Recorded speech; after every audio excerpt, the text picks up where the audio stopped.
Hello, everybody. Chris Fletcher here from Music Biz Mentors. This is part 4 of our Pitch and Perform series, How to Get Gigs in 2022 and Beyond. So, we are going to talk about how to find those paying gigs, those gigs that are going to pay you to perform. So let's talk about pre-assembled audiences. Pre-assembled audiences are audiences that are there for another reason, and then they look over and there is a stage, which means that you have an automatic stage with people who are looking to listen to music and hopefully like what you're doing. So the booker's expectations for these kind of things are you have to perform usually one 60-minute set or two 45-minute sets. It's really okay to blend your originals and your covers. It's about putting a good show together. Do some familiar songs. Have some kind of cover underneath your belt. Because if somebody walks away or a group of people walk away from the stage, it's up to the singer, whoever's in the front of the stage, to call for the cover. The only way someone will come back is if they hear something familiar. So always have a couple covers underneath your belt. Going to have to engage your audience.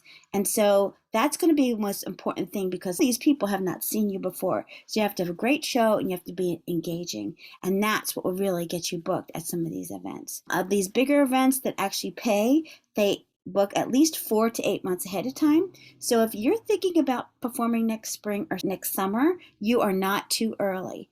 Usually the bigger events book somewhere between November and January for the following late spring, early summer. So let's start thinking about that for next year. Remember to have a stage plot and a technical writer when you're sending your applications in to make this happen, because you want to make sure they have all the sound that you need to make sure that you sound great.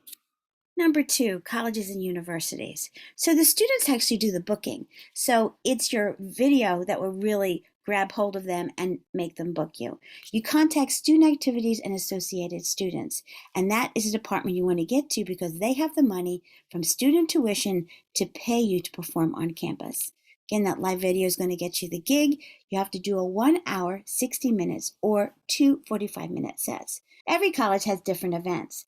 But we're talking about homecoming. Some of them have a weekly noontime event. They have a Fridays at 5. And if you're a really big party band, then there's a lot of fraternities and sororities, and they have their own budgets. There's also a lot of multicultural events. You have to go in and see what kind of events are happening, and there is a student in charge of each event.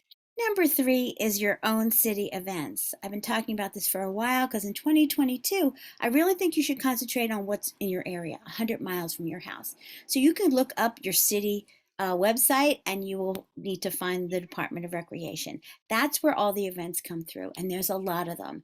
There's things like the city anniversary, their art walks, they may have concerts in the park. They have all these different events, and they get their money usually from different kinds of grants or even some sponsorships.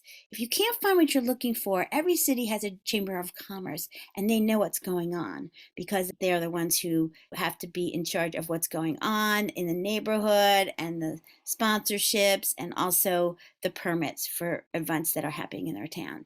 How much can you get paid? You get paid anywhere from $500 to $1,500 depending on the event and how many people are actually performing.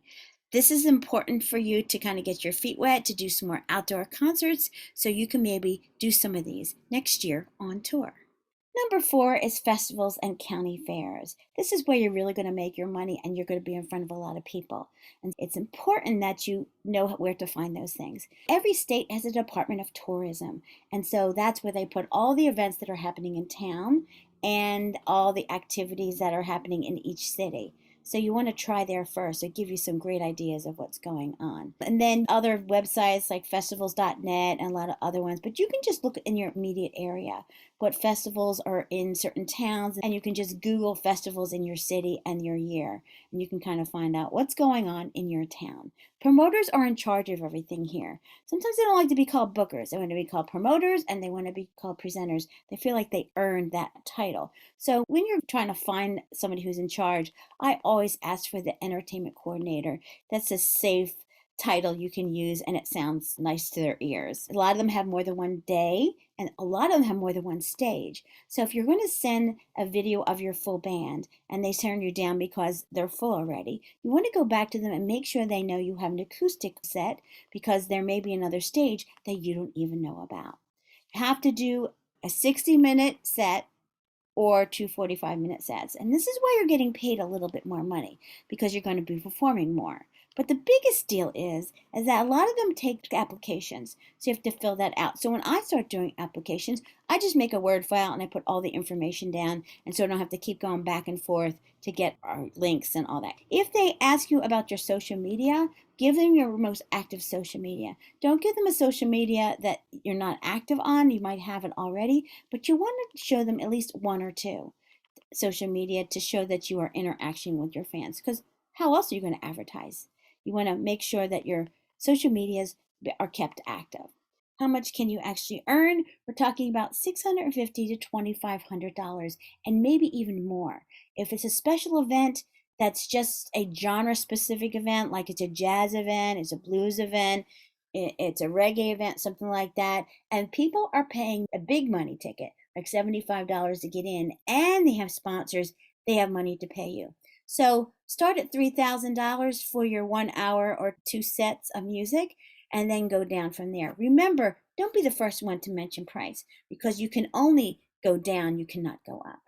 Also, don't forget private parties. If you have a special skill, you're a rock guitar player in a band, but you also play flamenco guitar, or you're a singer, or you play any kind of instrumental, whether it's a harp or it's a piano, whatever it is, you can make a lot of money at these corporate events. So you want to go to your area hotel, the big one, and ask for the sales group person because they are the ones who actually pitch the entertainment.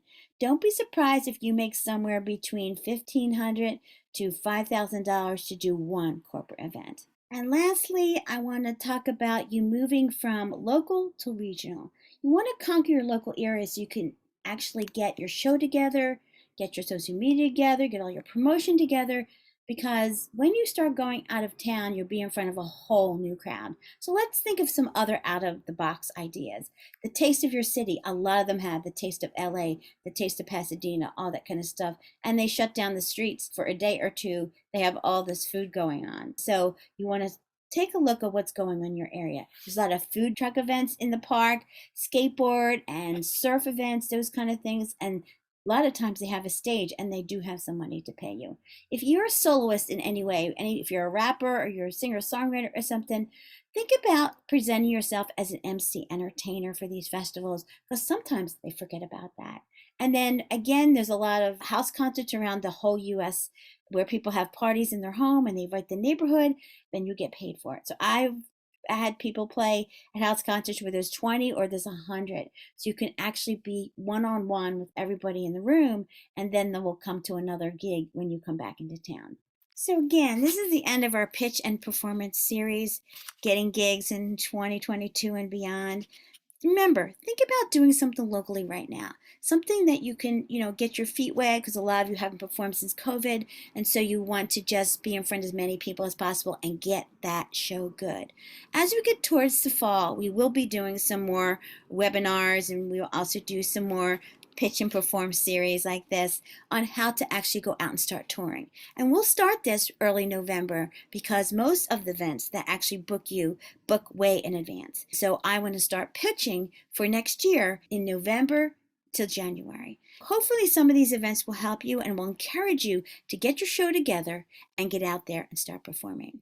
Thank you for joining us. If you have any questions, please email me at musicbizmentors@gmail.com. Thanks a lot.